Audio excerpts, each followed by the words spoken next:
Mahfud, apa yang sebelum ke aku disclaimer dulu ya. Tadi kita ngomong-ngomong kalau ada pemerintah tangkap yang salah menjamin dirinya. Ada Pak Mahfud di sini, Pak.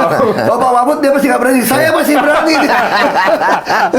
Nanti aku yang kena, nanti tinggal saya yang kena lagi.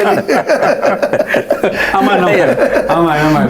Pak, apa yang membuat orang seperti Pak Mahfud dan Pak Ahok itu lahir keberanian, sifat belak-belakan, terbuka, ngambil resiko apa? Tidak tahu juga ya.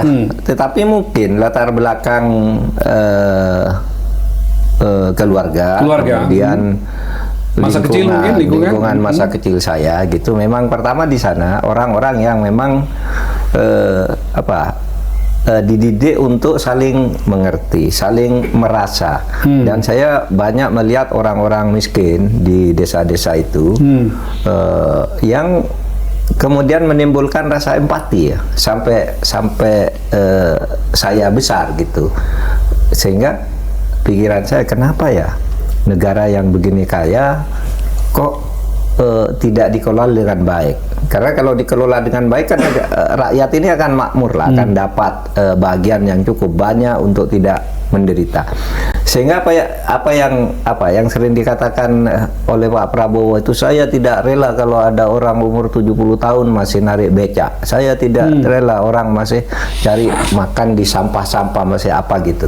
Nah, semestinya pemahaman seperti itu bisa di follow up di dalam ketata pemerintahan, pengelolaan sumber daya ekonomi negara, terutama penegakan hukum, karena itu yang paling berpengaruh. Saya selalu mengatakan, kenapa kita ini secara ekonomi kayak begini, ambruk sih enggak, tetapi tidak imbang kan, tidak imbang.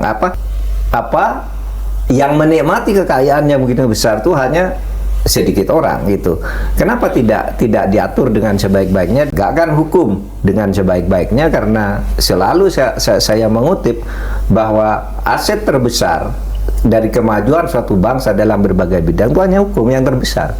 Anda sekaya apapun kalau hukumnya Anda jalan, Anda akan ambruk. Di negara-negara yang indeks persepsi korupsinya bagus itu sebenarnya itu kan hukumnya bagus, dan ekonominya lalu menjadi bagus juga karena tumbuh dari lingkungan di mana masyarakat yang tertindas itu banyak sekali. Dan sesudah saya belajar hukum, belajar politik, sosiologi, di sini nih kuncinya. Penegakan hukum kita ini sangat lemah dan penuh kolusi di berbagai sektor.